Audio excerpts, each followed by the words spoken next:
میرا تو دین ایمان وہیں پہ کھڑا ہے کہ ٹھیک ہے، جس نے 4 شادیوں کی بنیاد کے اوپر کوئی کہانی رچانی ہے، بار بار ہر دفعہ اس کی ہر بات اس سے شروع ہو کے اس پہ ختم ہوتی ہے، تو وہ تماشا لگا لے.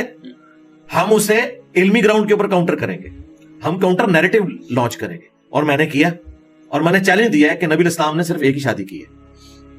حضرت خدیجہ کی زندگی میں دوسری شادی نہیں کی. قبائلی سسٹم میں اس وقت دین کی تبلیغ کی خاطر آپ نے اس ایج میں جا کے بقیہ کی شادیاں کی ہیں جس میں انسان اپنی ایج کو کنکلوڈ کر رہا ہوتا ہے 50+. جب آپ کو عرب کی خوبصورت ترین عورتیں آفر کی جاتی تھی وہ آپ نے نہیں لی. آپ نے اپنے سے عمر میں بڑی عورت کے ساتھ اپنی زندگی کے آلموسٹ 25 سال گزار دیے، اور جس سال وہ فوت ہوئی وہ عام الحزن ہے. 2 غم حضور کو پہنچے، سیدہ خدیجہ کا اور حضرت ابو طالب کا. اور بخاری مسلم میں اما عائشہ خود روایت کر رہی ہیں، میں سب سے زیادہ جیلس ہوتی تھی، یا رشک کہہ لیں اپروپریٹ ورڈ اردو کے لیے، خدیجہ کے بارے میں، کہ میں حضور کو کہتی تھی کہ جیسے اس بڑھیا کے سوا آپ کی زندگی میں کوئی اور عورت ہی نہیں ہے. لیکن ہمیں جو ہے وہ سیدہ عائشہ کا ایک ڈومیننٹ کر کے پیش کیا گیا. یہ نہیں بتایا گیا کہ حضرت عائشہ جس سے جیلس ہوتی تھی وہ حضرت خدیجہ تھی. پازیٹیو سینس میں جیلسی، رشک آپ کہہ لیں. حتیٰ کہ بخاری مسلم میں آیا کہ اما عائشہ کہتی ہیں کہ نبی الاسلام سیدہ خدیجہ کی سہیلیوں کو بھی کوئی کھانے کی چیز ہوتی تھی تو بھجوایا کرتی تھی. کتنی محبت کا ایک اظہار ہے. اچھا، نبی الاسلام نے شادی ایک ہی کی ہے، باقی آپ کی یہ ساری چیزیں جو ہے وہ ان قبائلی مجبوریوں، دعوت کی حکمتوں کے ساتھ جڑی ہوئی ہے. نبی الاسلام نے کہیں ترغیب نہیں دلائی. سورۃ النساء میں اللہ تعالیٰ فرمایا کہ تمہیں 4 شادیوں کی اجازت ہے، ایک کے بعد دوسری، تیسری، چوتھی، لیکن اگر خدشہ ہو کہ انصاف نہ کر سکو تو ایک پر اکتفا کرو. ٹھیک ہے، اس سے تو آپ کو اجازت بتائی جا رہی ہے، ترغیب نہیں دلائی جا رہی. یہاں پہ ترغیب والا سلسلہ کیا، اور اس پہ ظلم یہ ہے کہ جن کا آپ خاص ذکر کر رہے ہیں نا، وہ چونکہ سوشل میڈیا کے اوپر زیادہ وائرل ہو گئے. مفتی صاحب، انہوں نے کتاب بھی لکھ دی. انہیں تو ان کے اپنی جماعت کے مفتیوں نے سمجھایا، مولانا تارج میر صاحب نے، کہ تو ہر وقت یہی باتیں کرتا ہے. مجھے بتائیں جتنے ڈومیننٹ بندے ہیں ان میں سے کس کی دوسری تیسری شادی ہے؟ تارج میر صاحب ایک شادی ہے. ڈاکٹر فرحت ہاشمی جو عورتوں کو فضائل سناتی ہیں، انہوں نے اپنے خاوند کی دوسری شادی کو نہیں کروائی. ٹھیک ہے، ان کی بیٹیاں آگے نواسیاں میرے اسٹوڈنٹس ہیں. ٹھیک ہے، لیکن میں آپ کو ریئلٹی بتا رہا ہوں، انہوں نے اپنے ہسبینڈ کی دوسری شادی نہیں کروائی. غامدی صاحب ایک ہی شادی ہے، میری بھی ایک شادی ہے. میں نے تو ڈکلیئر کیا ہوا ہے کہ میری وائف کے ساتھ جو ہے وہ دوسری شادی ہے. پہلی شادی میری نوکری کے ساتھ تھی، جب وہ فارغ ہو گئی اس کے بعد یہ دعوت کا کام، یہ میری پہلی بیوی ہے. اس پوائنٹ آف ویو سے کہ میرے لیے پرائورٹی ہے دعوت کا کام. تو جس نے بھی کسی مشن کے لیے کھڑا ہونا نا، وہ یہ کام نہیں کر سکتا. اجازت موجود ہے، اسے کوئی چیلنج نہیں کر سکتا. اور بعض کا جینون واقعی ضرورت پڑ سکتی ہے. جس طرح ورلڈ وار 1 اور 2 میں اتنا 6 کروڑ کے قریب لوگ ورلڈ وار 2 میں مرے ہیں اور میجورٹی اس میں مرد ہیں، تو ظاہر ہے عورتوں کو اس معاشرے میں سٹیبل کرنے کے لیے چیز ضروری ہے. لیکن اس کو اس طریقے سے پریزنٹ کرنا کہ عورت کو جسٹ ایک سیکس ٹوائے بنا کے پیش کرنا، بالکل میں آپ کے ساتھ ہوں، یہ ایسا نہیں ہے، نہ ایسا ہونا چاہیے. نبی الاسلام نے تو ڈیو رسپیکٹ دی ہے. صحیح مسلم میں حدیث ہے، دنیا برتنے کی چیز ہے اور سب سے بہترین متاع نیک بیوی ہے. اس سے بڑی بات کیا کی جا سکتی تھی؟ بخاری مسلم میں حدیث ہے، نبی علیہ السلام جب سفر میں جاتے تھے اپنی ایک بیوی کو اندازی کے ساتھ رکھتے تھے، اور عورتوں کا قافلہ ہانکنے والا بندہ لادا ہوتا تھا، اور جو وہ قافلہ ہانک رہا ہوتا تھا، حالانکہ ہودج میں عورتیں بیٹھی ہوتی تھی، نبی علیہ السلام کہتے تھے اس کو آہستہ سے ہانکو، شیشیاں ہیں کہیں ٹوٹ نہ جائیں. یہ رسپیکٹ آپ دیکھیں. پھر بخاری مسلم کی حدیث، میں اپنی وفات کے بعد سب سے بڑی آزمائش تمہارے لیے تمہاری عورتیں چھوڑ کے جا رہا ہوں، ان کے بارے میں تم سے اللہ سے پوچھا جائے گا.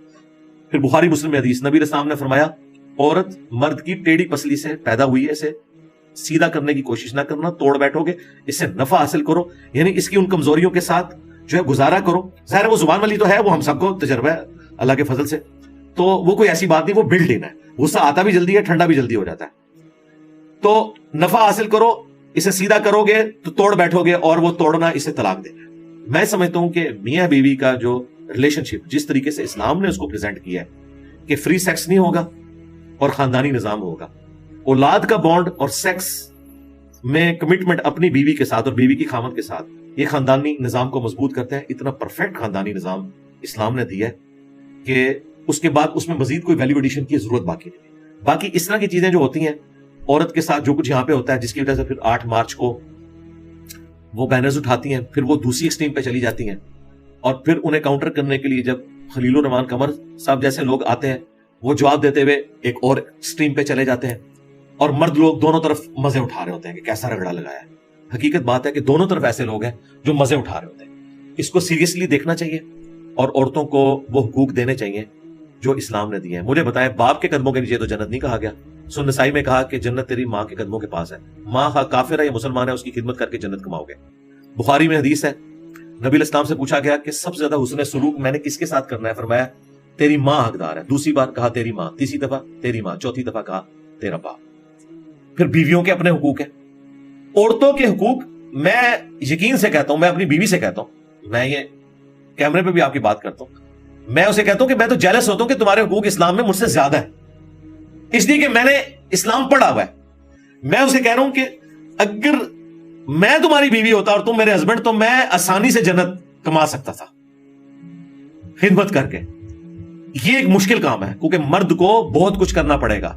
عورت اس کی ذمہ داری ہے, وہ اس کو اپنی غلام نہیں سمجھے گا. اس کی جنت اور جہنم اس کے ساتھ جڑی ہوئی ہے کہ اس نے اپنے بیوی بچوں کے ساتھ کیا کیا ہے, کیا اچھا سلوک کیا ہے یا برا سلوک کیا ہے. تو حقوق تو ہر جگہ. بیٹیوں کے لیے نبی اسلام کی مسلم حدیث ہے کہ جس کی 2 بیٹیاں ہیں اور اس نے ان کی اچھی پرورش کی اور شادی کی, وہ قیامت الدین اس طرح میرے ساتھ ہوگا. بیٹوں کے لیے تو نہیں کہا. اگر آپ ریشو پروپورشن نکالیں تو بالکل ون سائیڈڈ آپ کو مقدمہ نظر آئے گا کہ اسلام میں جو پسا ہوا طبقہ تھا غلاموں کا, عورتوں کا, ان کے حقوق زیادہ ہے. اچھا سورۃ النساء موجود ہے, قرآن کی ٹاپ کی لینتھ کی جو 5 صورتیں ان میں سے ایک, مردوں کے اوپر کوئی صورت نہیں ہے. کیوں؟ وہ پسا ہوا طبقہ تھا. اسی طریقے سے احادیث میں آئے آپ کو عورتوں کے حقوق کی بات ملے گی. ہوا یہ ہے کہ یہ معاشرہ میل ڈومیننسی والا ہے اور اس میں اسلام کا کوئی قصور نہیں ہے. مجھے بتائیں اسلام سے پہلے ہم کیا تھے؟ ہندو کیا ڈیو ریسپیکٹ دیتے تھے؟ نہیں.